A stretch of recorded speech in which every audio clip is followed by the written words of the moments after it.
E vamos lá para mais um vídeo aqui no canal, mês de outubro começando, e hoje vamos falar de ações baratas em outubro. Algumas mais fora do radar, atendendo a pedidos aqui para a gente comentar, outras já mais carta marcada, mais óbvias aí que seguem baratas em outubro. Então, se você é investidor de ações, já deixa um like aí no vídeo, se inscreve no canal e me fala aí nos comentários quais ações você está de olho agora no mês de outubro que está começando. Bom, vamos começar com o óbvio primeiro, o que não pode faltar dentro de uma carteira, por exemplo, bancos. E hoje, olhando ações baratas, lucrativas no setor, eu sigo de olho em Banco do Brasil. Não tem jeito, de todo modo que a gente olha os bancos, o Banco do Brasil ele chama a atenção. Então, como eu já trouxe aqui antes, quem pagou até 27, por exemplo, vai receber cerca de 10% no mínimo em dividendos ao final do exercício. E recentemente eu fiz uma nova análise, né, estimando ali cerca de R$3 por ação, onde, pensando no próximo exercício, 2025, até R$30 é barato, pensando ali pela ótica do dividendo. Acho que no cenário atual, né, pensando nos próximos 12 meses, o risco do banco, por exemplo, perder a lucratividade de forma brusca é baixo, né? O risco de interferência do governo também é baixo, pensando em 12 meses à frente, lembrando, né? Eu sei que muita gente está cismado, com medo aí de uma correção mais forte, e acho que para quem está cismado é fazer conta. Pensa no pior cenário, um exemplo, né? Vamos supor que vai dar ruim para o banco em 2025 e o lucro caia para os níveis lá de 2022. Já imaginou? Na ocasião foi na ordem ali de 30 bilhões. Então imaginando esse retrocesso, para quem talvez está pessimista, com inadimplentes, com o governo, com provisões aumentando, mas ainda assim, né, se ele manter um payout de 45%, com o lucro retrocedendo para os níveis de 2022, ele ainda pagaria algo em torno de R$ 2,35 por ação. Imaginando quem comprou perto da máxima aqui de R$28, ainda assim é um yield ali de cerca de 8%, talvez até um pouco mais. Isso imaginando que o banco perca ali em 2025 7 bilhões de lucro. Então assim, é bem improvável, tá? Pensando em 2025. Por isso, na minha opinião, o Banco do Brasil é uma tese muito óbvia. A gente tem aí, né, a alta da Selic, então ele vai seguir visado nesse sentido, tanto pelo aumento dos juros, olhando pelo lado positivo, que ajuda os bancos, quanto também para o lado negativo ali da inadimplência, que é ruim, mas faz parte do negócio, né? Então não se desespere quando você vê manchetes assim, ó, o pé atrás dos investidores em relação ao Banco do Brasil. E também não se empolgue demais quando você vê essas outras manchetes aqui, ó, Banco do Brasil pode saltar 64%.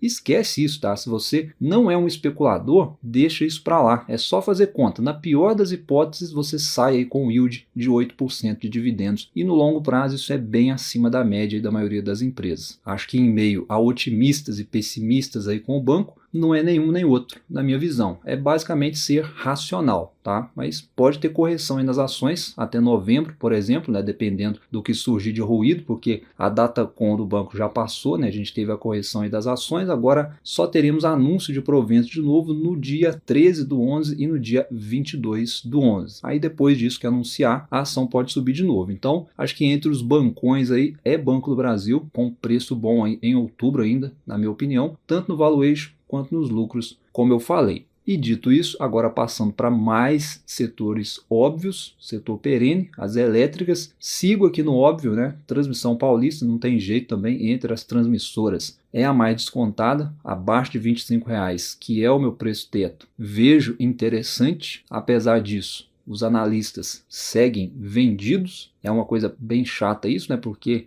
esse tanto de vendido e a ação não cai para a gente poder comprar mais, né? Enfim, mas eu fiz também o preço teto aí de Transmissão Paulista, falei do negócio, trouxe estimativas de proventos aqui para ela, foi nesse vídeo aqui, e eu acredito ali em torno de R$2 por ação, tá? Aproximadamente isso, o que para dividendos é cerca de 8%. Para quem comprar até R$25. Não é ruim, e para quem está esperando proventos, deve ter novidade aí, deve ter algum anúncio da empresa até o mês de dezembro. Lembrando que a minha tese aqui vai além de dividendos, são os novos projetos da empresa, a recomposição do RBSE e crescimento em termos de portfólio, né? E até lá a gente vai ter ali o redemoinho, né? Conforme eu trouxe no vídeo de análise da empresa, mas é tese óbvia na minha visão, apesar dos vendidos, e para mim segue interessante no mês de outubro. Agora vamos passar passar para outras empresas, agora nem tão óbvias assim. Vamos dar uma passada aqui no setor de telecom. Outro dia eu comentei um pouquinho por cima, né, falando sobre a TIM, e aí teve inscritos que perguntaram dessa outra empresa aqui, ó, a Unifique. Perguntaram se está barata. E sim, eu sempre olho mais para o negócio primeiro, né? A gente vê que o negócio da empresa ele vem crescendo. A gente vai ver já já, mas para quem olhou, por exemplo, os indicadores e gostou, os indicadores de valuation, né, bem abaixo da média desde o IPO, porém é bom lembrar que é uma empresa recente em bolsa, né? Entrou em 2021. Só que em relação a negócio, o que chama atenção é o lucro da empresa, né? E principalmente o crescimento de receita e EBITDA. Isso é indicativo de ação de crescimento, porque mostra que a empresa está ganhando mercado e naturalmente ela aumenta a receita. Depois vem o EBITDA, a gente vê que ele está subindo, significa que mesmo ganhando mercado, os custos estão sob controle. Não é muito comum isso acontecer, porque geralmente quando as empresas investem para ganhar mercado, elas costumam sacrificar um pouco as margens nos próximos anos, porque o custo aumenta naturalmente. Aqui não, né? Pelo menos até agora não foi o caso, né? Apesar de que a empresa foi afetada pelas chuvas lá no sul do país, né? Foi uma questão pontual, não sei se terá ainda impactos em balanço da frente, estou vendo os números agora, mas em relação ao lucro líquido, ele vem aumentando porque a empresa não tem dívida, que corrói ali a última linha, né, o lucro líquido. A gente vê que o balanço da empresa está muito sólido, sob controle, então a gente tem uma empresa com receita, EBITDA e lucro crescentes. E isso deixa a empresa, sim, com um valuation atrativo. Então, respondendo aí quem pediu para eu comentar, não conheço o serviço da empresa lá na região sul, se é, por exemplo, melhor do que as demais empresas, melhor até do que as grandes. Quem for do sul do país e estiver assistindo, puder comentar, vai ajudar a agregar nos estudos, né? Porque se ela tiver um serviço melhor, já é um diferencial, porque ela pode continuar ganhando mercado das grandes empresas, como ela já vem fazendo em várias cidades por lá. Ó. Veja que ela já é líder em várias cidades lá na região, como mostra aqui na apresentação, dados oficiais da empresa. Então, na minha opinião, sim, né, como eu falei, acho que está barato, não estou recomendando compra, né, apesar de eu ter CNPI, mas é porque eu olhei aqui superficialmente, né, então 5 minutos aí de estudo não define uma decisão de compra, mas sem dúvida vale o estudo, porque a gente vê aqui que é uma empresa lucrativa, as margens são altas, maior até do que das grandes empresas, e como eu comentei no outro vídeo, né, sobre o setor, é um segmento perene porque as pessoas, os clientes dessas empresas não trocam de serviço toda hora. Elas escolhem uma operadora e continuam ali. E se a operadora oferece um bom serviço, a empresa fideliza o cliente e, consequentemente, ela vai aumentar o lucro e ganhando mais mercado. E aparentemente, olhando aqui nos documentos, ela segue fazendo isso. A gente pode começar a acompanhar aqui os próximos resultados da empresa e começar a trazer no canal. E agora passando aqui para uma outra empresa, né, também fora do radar, essa aqui também longe ali do óbvio, que é sugestão de inscritos aqui também para trazer o comentário,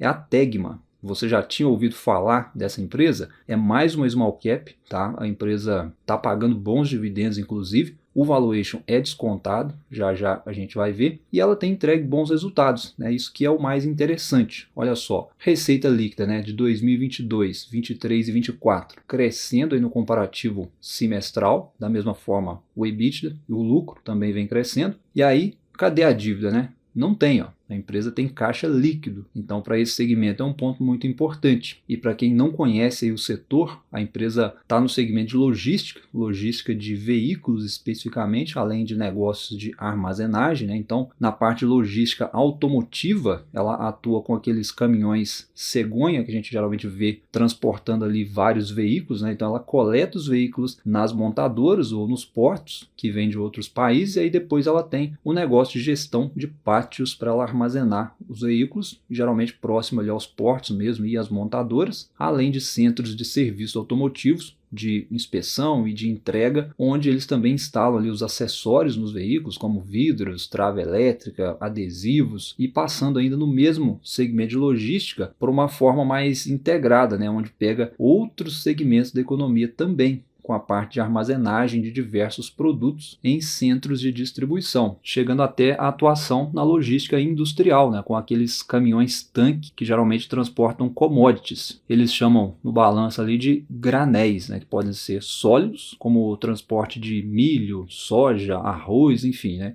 e também os granéis líquidos, como transporte de petróleo, óleo diesel, gasolina, óleo vegetal, além ainda de que a empresa tem parcerias e joint ventures que ampliam ainda mais os negócios e serviços dela no país. Então, a empresa tem um negócio necessário aí para o crescimento econômico brasileiro. É o dado positivo. De outro lado, né, ela é 100% sensível à economia brasileira. É o ponto de atenção. Só que o que chama atenção nessas empresas, até mesmo olhando aqui junto com a Unifique, é que as duas aqui elas não perderam lucratividade no pico de inflação e alta de juros que a gente teve em 2022 e 2023, como aconteceu com praticamente quase todas as empresas da Bolsa. Com elas foi diferente, né? Teve-se o baque ali da pandemia, mas foi pontual. Depois disso, se você fizer um estudo aí, você vai ver que a receita e o lucro dessas empresas seguiu crescendo, mesmo dentro de um cenário bem desafiador. E ainda sobre a Tegma, aqui olhando os dividendos que eu falei, né, que a empresa está pagando bons dividendos, o lucro subiu, né, aí o dividendo aumenta naturalmente, só que a empresa tem um bom payout. A indicação que eu vi lá no RI é de um payout de 50%, porém no último semestre ela entregou 80%.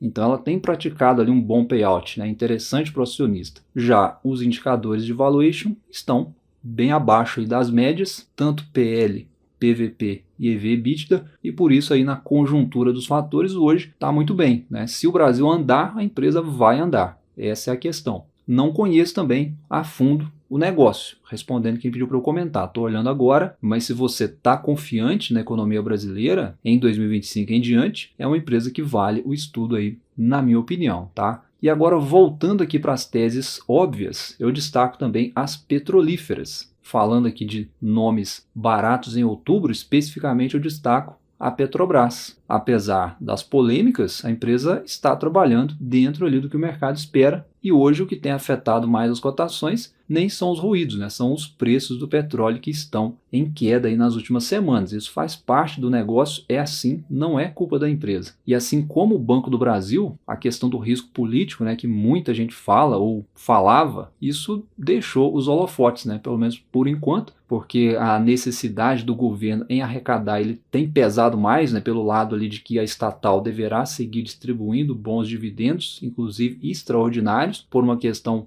óbvia, né? Olhando pelo lado aí das contas do governo, precisam fechar. Então a Petrobras ela segue como forte candidata a bons dividendos. E como a gente está falando de ações baratas em outubro, principalmente com a tese de dividendos, já olhando aqui pelo histórico, por exemplo, de Datacom, a gente deve ter anúncio em novembro. Então, quem é investidor já pode olhar aí preço-teto, pode olhar aí o caixa de oportunidade, se tem espaço para aporte, porque o dividendo pode seguir interessante. E já para quem não quer mexer com estatal, mas quer petróleo em carteira e dividendos, uma opção aí seria a PetroRecôncavo olhando dividendos. Foi mais uma pergunta de inscritos aqui no canal, um investidor que quer petróleo em carteira, quer dividendos, mas não quer mexer com Petrobras, qual seria a opção? Na minha opinião, a opção seria a PetroRecôncavo. A única questão aqui que eu destaco, né, respondendo quem perguntou, é que esse yield dela não é garantido, porque essas empresas menores, essas petrolíferas menores, estão fazendo sondagens, fazendo conversas sobre possíveis fusões e aquisições. E a PetroRecôncavo pode entrar no radar aí nesse sentido. Tá, mas de todo modo a empresa está muito bem financeiramente, né? Eu convido você a sempre olhar resultados. Então a gente teve a queda do petróleo, né, que penaliza ali as ações, mas olhando o resultado pode ser uma oportunidade, entre aspas, tá? Olhando ali para o lado do balanço.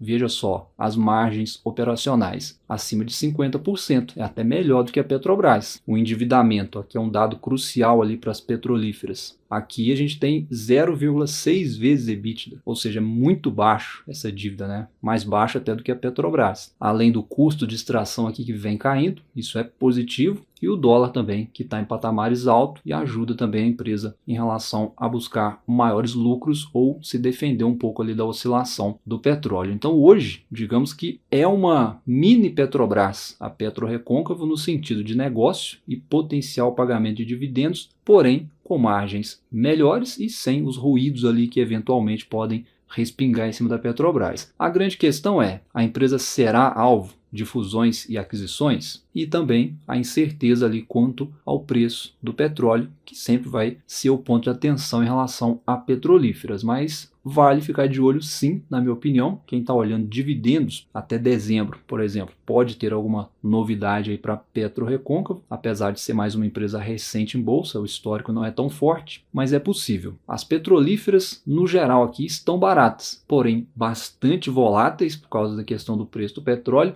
e aí para quem olha a tese de crescimento no setor, a tese não muda para PetroRio e Brava Energia. Continuam no radar para crescimento. Aqui não é tese de dividendos. Mas enfim, o vídeo de hoje, olhando possibilidade de aporte em outubro, não para especular, não é que a ação vá subir em outubro, não, é visando bons preços para o longo prazo, para a gente comprar agora. Eu particularmente sigo no radar então com Banco do Brasil e Transmissão Paulista, abaixo do preço teto. As duas aqui que eu comentei, Unifique e Tegma, vejo baratas sim pelo negócio e lucratividade, mas os comentários que eu trouxe foram apenas atendendo a pedidos aí para eu comentar. E a Petrobras também, se eu tivesse em carteira, não tem as ações da empresa, mas pensando em dividendos até o final do ano e 2025, nos preços atuais é interessante e talvez ali para uma válvula de escape, como eu falei no petróleo, é uma opção para estudo. Eu destaquei a PetroRecôncavo, comentários também atendendo a inscritos aí que pediram para falar um pouquinho aí sobre a empresa. Balanço sólido, potencial dividendo e possível alvo aí de fusões e aquisições. Então por hoje foi isso, né? Alguns comentários, alguns números oficiais e estimativas, um pouco da minha opinião. Se você ficou comigo até aqui, me fala aí em qual dessas empresas que você investe. Um abraço, bons estudos e até a próxima.